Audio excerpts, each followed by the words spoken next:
معزز و محترم مشائخ عظام، علماء کرام، سامعین و حاضرین و ناظرین، اللہ کا بے حد کرم ہے کہ خالق کائنات نے اس مبارک دن میں ہمیں اپنے پیارے محبوب صلی اللہ علیہ وسلم کی آمد پہ خوشی منانے کا اور جشن منانے کا موقع عطا فرمایا۔ قرآن مجید برہان رشید سے جو مختصر سی تلاوت میں نے آپ احباب کے گوش گزار کی ہے، اس میں رب تعالیٰ نے اپنے پیارے محبوب صلی اللہ علیہ وسلم کی آمد کا ذکر فرمایا۔ ارشاد فرمایا قد جاءکم من اللہ نور و کتاب مبین، تحقیق آیا تمہارے پاس اللہ کی طرف سے نور اور روشن کتاب۔ آقا وہی ہے جو پہلے کہیں ہوتا ہے۔ تو آقا دو عالم صلی اللہ علیہ وسلم کی آمد کا ذکر کرتے ہوئے رب تعالیٰ نے یہ نہیں فرمایا کہ ہم نے تخلیق فرمایا، ہم نے پیدا فرمایا، بلکہ ارشاد فرمایا آیا۔ جاءکم، آیا تمہارے پاس، آیا تمہارے پاس۔ آگے ذکر فرمایا وا کتاب مبین، اور روشن کتاب۔ بعض لوگ اس بات پہ بڑا زور لگاتے ہیں کہ نور سے مراد کتاب مبین ہے۔ جو لوگ لغت سے تھوڑے سے بھی منسلک ہیں وہ بخوبی آگاہ ہیں اس سے کہ جب ذکر مذکر کا ہو تو ضمیر مذکر کی لگائی جاتی ہے، جب ذکر مؤنث کا ہو تو ضمیر بھی مؤنث کی لگائی جاتی ہے۔ اگر نور سے مراد کتاب مبین ہے تو کتاب بولنے میں مذکر نہیں بولی جاتی بلکہ مؤنث بولی جاتی ہے۔ دنیا کا کوئی عام سا آدمی بھی دوسری کلاس کے طالب علم کو دیکھ لو تو وہ بھی یہ نہیں کہتا میرا کتاب، ہر کوئی کہتا ہے میری کتاب۔ اگر میں یہ کہوں کہ میرا کتاب تو کوئی نہ کوئی بولے گا اور کہے گا کہ تو ہمیں کیا سمجھائے گا جسے اتنی سمجھ بھی نہیں ہے۔ میرا نہیں ہوتا، میری کتاب ہوتا ہے۔ جب ذکر مؤنث کا ہو تو ضمیر مؤنث کی لگتی ہے، جب ذکر مذکر کا ہو تو ضمیر مذکر کی لگتی ہے۔ رب تعالیٰ نے یہ نہیں فرمایا کہ آئی، بلکہ رب تعالیٰ نے فرمایا آیا۔ پتہ چلا آنے والا جو تھا وہ اس سے مراد کتاب مبین نہیں ہے بلکہ آنے والا جو تھا وہ مذکر تھا۔ پھر کتاب مبین اور نور کے درمیان اللہ رب العالمین نے واو لگایا۔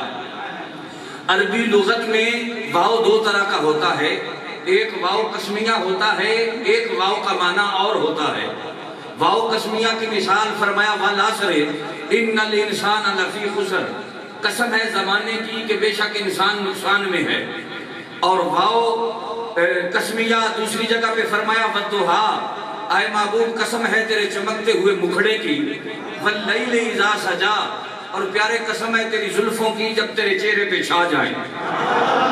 اور جس واو کا معنی اور ہوتا ہے، اور کا مطلب یہ ہوتا ہے کہ اس واو سے پہلے جس کا ذکر ہے اس سے مراد کوئی اور ہے، اس واو کے بعد جس کا ذکر ہے اس سے مراد کوئی اور ہے، کیونکہ اس واو کا معنی ہی اور ہے۔ اور واو یہ سمجھاتا ہے کہ مجھ سے پہلے جس کی بات ہو رہی ہے اس سے مراد کوئی اور ہے، میرے بعد جس کی بات ہو رہی ہے اس سے مراد کوئی اور ہے۔ جس طرح ایک عاشق رسول نے کہا کہ میں کسی سے کچھ نہیں مانگتا، میرا آسرا کوئی اور ہے، میرے آشنا ہے بہت مگر درد آشنا کوئی اور ہے، اور تیرا اہل زر سے ہے واسطہ، میرا مصطفیٰ سے ہے رابطہ۔ کہا تیرا اہل زر سے ہے واسطہ، تیرا واسطہ کبھی سعودیہ کے ریالوں کے ساتھ ہے، کبھی ایران کے سکوں کے ساتھ ہے، کبھی امریکہ کے ڈالروں کے ساتھ ہے، کبھی فرانس کے پیسوں کے ساتھ ہے، کبھی وائٹ ہاؤس کی نالیوں میں رینگنے والے کیڑے مکوڑوں کے ساتھ ہے۔ تیرا واسطہ کبھی یہود و نصارہ کے ساتھ ہے اور کبھی گاندھی اور ہندوؤں کے چرنوں میں چرنے والوں کے ساتھ ہے، مگر میرا واسطہ تاجدار ختم نبوت کی گلی کے ساتھ ہے۔ میں تیرا اہل زر سے ہے واسطہ، میرا مصطفیٰ سے ہے رابطہ، تیرا راستہ کوئی اور ہے، میرا راستہ کوئی فرمائے تیرے میرا جوڑ نہیں بنتا، تیری میری سنگت نہیں بنتی، تیرا میرا اکٹھ نہیں بنتا، تو ختم نبوت کا ڈاکو ہے، میں ختم نبوت کا پہرے دار ہوں۔ تو ناموس رسالت کا غدار ہے، میں ناموس رسالت کا چوکیدار ہوں۔ تو ناموس رسالت کا نعرہ لگانے والوں پر، لبیک کا نعرہ لگانے والوں پر برود پھینکنے والا ہے، اور میں اس برود کے نیچے تاجدار ختم نبوت کا نعرہ لگانے والا ہوں۔ تو ناموس رسالت کے پہرے داروں کے اوپر شیلن کرنے والا ہے، اور میں تیرے شیل کھا کے پھر بھی کہتا ہوں کہ ادھر آ ستمگر ہنر آزمائے، تو تیر آزما ہم جگر آزمائے۔ تیرا راستہ کوئی اور ہے، میرا راستہ کوئی اور ہے۔ فرمایا کہ تیرا ایجنڈا کوئی اور ہے۔ تاجدار ختم نبوت زندہ باد، تاجدار ختم نبوت زندہ باد، تاجدار ختم نبوت زندہ باد۔ تاجدار ختم نبوت کا نعرہ ہمارا ایمان ہے، جان ایمان ہے، کل ایمان ہے، اور یہی نعرہ ہم لبیک والوں کی پہچان ہے۔ وقت چونکہ تھوڑا ہے، آپ توجہ سے میری بات سنیں ذرا۔ میں عرض یہ کر رہا تھا، تیرا اہل زر سے ہے واسطہ، میرا مصطفیٰ سے ہے رابطہ۔ فرمایا تیرا واسطہ ناموس رسالت کے غداروں کے ساتھ ہے، اور میرا جو واسطہ ہے وہ لبیک کے ناموس رسالت کے پہرے داروں کے ساتھ ہے۔ تیرا راستہ کوئی اور ہے، میرا راستہ کوئی اور۔ آگے بات جب ختم کی تو یہاں تک کہہ دیا کہ میرے جسم میں میری جان ہی، میرے منہ میں میری زبان ہی، میرے جسم میں میری جان ہی، میرے منہ میں میری۔ بھائی بندہ بندہ ہی ہوتا ہے، جتنا مرضی بہادر ہو۔ آپ بتائیں، اپنا آستانہ بھی ہو، اپنے مدرسے بھی ہو، سید زادہ بھی ہو، مرید بھی ہو، اور جناب دنیا کی ریل پیل اور دنیا کی عزت اور دنیا کی دولت پاؤں کی لونڈی بن کے سامنے بیٹھی ہو، اور بندہ ہر شے کو جناب پاؤں کی ٹھوکر سے اٹھا کے دور پھینک دے اور کہہ دے کہ نہ تیری مریدی کی ضرورت ہے، نہ تیرے نذرانوں کی ضرورت ہے، نہ تیرے مدرسے کے فنڈ کی ضرورت ہے، نہ تیری بیعت کی ضرورت ہے، اگر مجھے ضرورت ہے تو تاجدار ختم نبوت کی نگاہ کی۔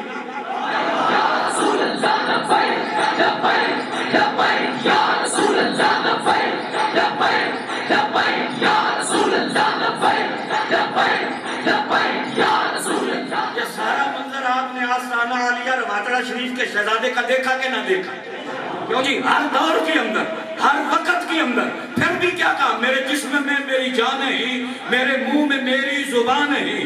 یہاں بھی وہی بات ہے، دین میں بھی وہی بات ہے، مدرسے میں بھی وہی بات ہے، دربار پہ بھی وہی بات ہے، منبر پہ بھی وہی بات ہے، بازار میں بھی وہی بات ہے، سرے دار بھی وہی بات ہے، جیل کی کوٹھری میں بھی وہی بات ہے، اور جلسہ گاہ میں بھی وہی بات ہے۔ بس بات ایک ہی ہے کہ انہیں جانا انہیں مانا، نہ رکھا غیر سے کام۔ للہ الحمد میں دنیا سے مسلمان گیا۔ تو میں عرض یہ کر رہا تھا، میرے جسم میں میری اور میرے منہ میں میری زبان ہی، نہیں بولنا میرا بولنا، یہ تو بولتا کوئی اور ہے، اور میں کسی سے کچھ نہیں مانگتا، میرا آسرا کوئی اور۔ اس بھاؤ کا معنی بھی اور یہ بتاتا ہے کہ مجھ سے پہلے جس کا ذکر ہے اس سے مراد کوئی اور ہے، میرے بعد جس کا ذکر ہے اس سے مراد کوئی اور ہے۔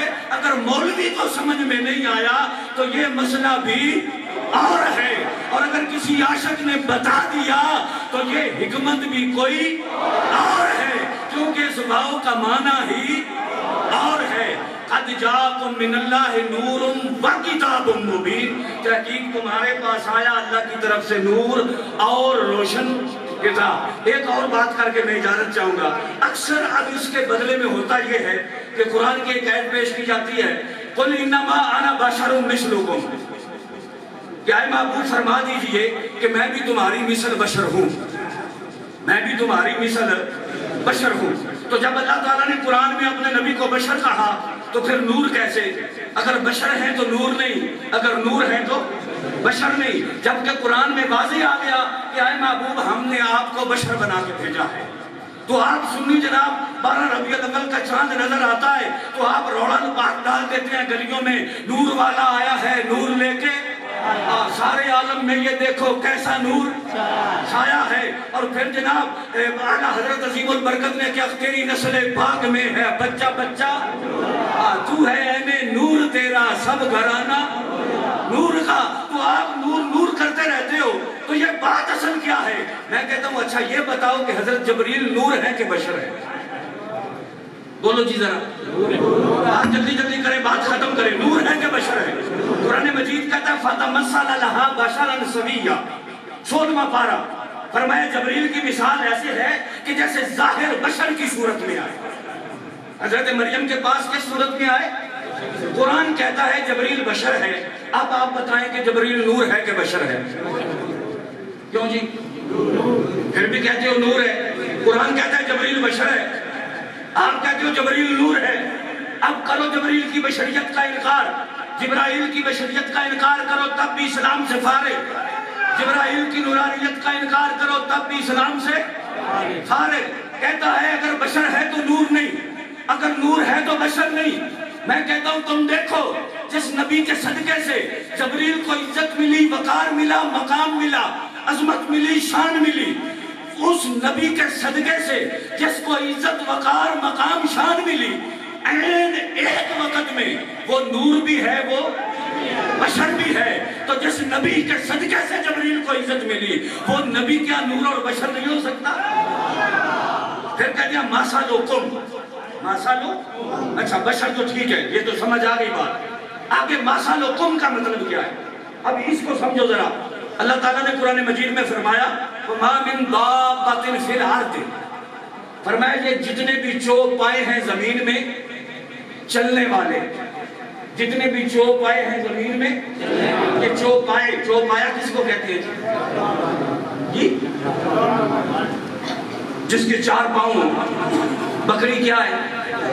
بھیڑ، گائے، بھینس، اچھا جی کتا، گدھا، خنزیر، سور، شیر، چیتا، یہ ساری چیزیں کیا ہیں بولو؟ یہ سارے چوپائے ہیں، چوپیراڑے. فرمایا یہ جتنے بھی چوپائے ہیں وَلَا طَائِرٍ يَطِيرُ بِجَنَاحَيْهِ، اور یہ جتنے بھی پرندے ہیں 2 پروں پہ اڑنے والے. یا اللہ انہیں کیا ہے؟ فرمایا إِلَّا أُمَمٌ أَمْثَالُكُمْ، إِلَّا أُمَمٌ، یہ امتیں بھی ہیں تمہاری مثل بھی ہیں. جس قرآن میں ماسالوکم آیا اسی قرآن میں امثالوکم آیا. تم قُلْ إِنَّمَا أَنَا بَشَرٌ مِثْلُكُمْ تو میں سناتے ہو، یہ کیوں نہیں سناتے؟ وَمَا مِن دَابَّةٍ فِي الْأَرْضِ وَلَا طَائِرٍ يَطِيرُ بِجَنَاحَيْهِ إِلَّا أُمَمٌ أَمْثَالُكُمْ، یہ جتنے بھی چوپائے ہیں زمین میں چلنے والے، جتنے بھی پرندے ہیں 2 پروں پہ اڑنے والے، یہ امتیں بھی ہیں تمہاری مثل بھی ہیں. جب نبی کی بات ہوتی ہے تو کہتے ہیں ہماری مثل ہو. میں کہتا ہوں میں قرآن سے ثابت کرتا ہوں کہ گدھا تیری مثل ہے، کتا تیری مثل ہے، بندر تیری مثل ہے، خنزیر تیری مثل ہے.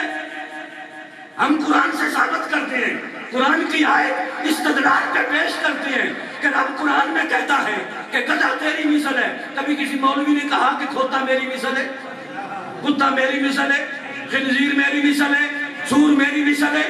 کوئی نہیں کہتا. کہتا ہے نہیں نہیں وہ جانور ہے، میں انسان ہوں. میں کہتا ہوں اتنا بڑا فرق نہیں ہے، اتنا بڑا فرق نہیں ہے. کہتا ہے نہیں وہ حیوان ہے، میں انسان ہوں. میں کہتا ہوں وہ حیوان ہے تو تو کیا ہے؟ تو بھی تو حیوان ہے. کہتا ہے نہیں میرا ایک درجہ بڑا ہے. میں نے کہا وہ کون سا؟ کہنے لگا میں حیوان الناطق ہوں. وہ حیوان ہے، میں حیوان ہوں.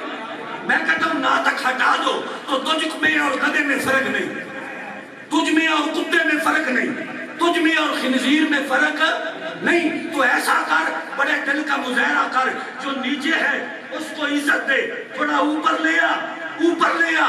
کہتا ہے یہ نہیں میں کروں گا. اگر میں نیچے والے کو اوپر لاؤں تو وہ میری مثل بنتا ہے. پھر گدھا میری مثل بنے گا، گھوڑا میری مثل بنے گا، کتا میری مثل بنے گا، بندر میری مثل بنے گا، خنزیر میری مثل بنے گا. میں کہتا ہوں چل ایسا کرتے ہیں، اگر اس کو اوپر نہیں لاتا تو عاجز بن جا، عاجزی کا اظہار کر، ایک درجہ فقط نیچے چلا جا. کہتا ہے یہ بھی نہیں ہو سکتا. اگر میں نیچے جاؤں، میں کتے سے ملوں، میں بندر سے ملوں، میں خنزیر سے ملوں. میں کہتا ہوں ملا جب اپنی عزت کی بات آتی ہے ایک درجہ نہ نیچے جاتا ہے نہ نیچے والے کو اوپر آتا ہے. ایک درجے کا جدھر فرق ہے تو نے اتنی دیواریں کھینچ دی ہیں کہ نہ ایک درجہ نیچے والے کو اوپر لاتا ہے، نہ خود ایک درجہ نیچے جاتا ہے۔ جدھر 27 درجوں کا فرق ہے ادھر اتنی بڑی چھلانگ لگا کے کیسے پہنچ گیا؟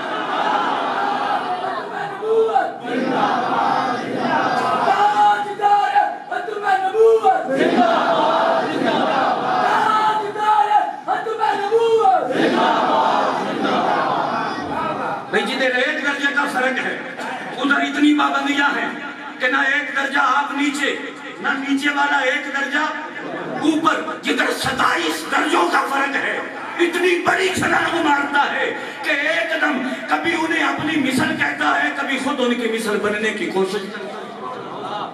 اب کہتا ہے نہیں، میں کہتا ہوں قرآن میں تو آیا مَثَلُكُمْ، جس قرآن میں آیا أَمْثَالُكُمْ، اسی قرآن جس قرآن میں آیا مَثَلُكُمْ اسی قرآن میں آیا أَمْثَالُكُمْ۔ وہاں اگر تو نے مثلیت کا قائل ہو گیا تو یہاں بھی مثلیت کا قائل ہونا پڑے گا۔ پھر کہتا ہے نہیں مثال کبھی اصل نہیں ہوتی۔ ہم کہتے ہیں یہی تو مسئلہ تجھے سمجھانا تھا کہ مثال اصل نہیں ہوتی، مثال دی جاتی ہے بات کو سمجھانے کے لیے، بات کو۔ اسی طرح جوڑ پڑ گیا ایک منکر نور سے کسی بزرگ کا، تو انہوں نے بات سمجھائی۔ انہوں نے کہا ایک سکھ تھا، اس کا ایک بیٹا تھا، جب 40 سال کی عمر ہوئی سکھ کی تو وہ فوت ہو گیا۔ اولاد میں کچھ نہ کچھ اپنے والدین کے مشابہ ضرور ہوتا ہے۔ وقت گزرتا گیا، اس سکھ کے بیٹے کی عمر 40 سال ہو گئی۔ جب 40 سال کا ہوا تو بالکل ہو بہو اپنے باپ کے مشابہ تھا۔ اب بچپن میں باپ کو دیکھا تو ہوا تھا، اس کا عکس، اس کا حلیہ، اس کی شکل، وہ ساری چیزیں اس کے ذہن میں منقش تھی۔ زندگی میں کبھی اس نے آئینہ نہیں دیکھا۔ ایک دن بازار چلا گیا، جب بازار گیا تو آئینوں والی دکان کے سامنے سے گزرا تو اسے آئینہ نظر آیا۔ جب آئینہ نظر آیا تو آئینے میں اپنی شکل نظر آئی۔ جب اپنی شکل نظر آئی تو اسے اپنا بچھڑا ہوا باپ یاد آ گیا۔ اس دکاندار کو کہنے لگا تیرے پاس تو میرا باپ ہے، عرصہ ہو گیا میں رو رہا ہوں، اسے ڈھونڈ رہا ہوں، ملا نہیں، آج میں نے تیری دکان میں دیکھ لیا۔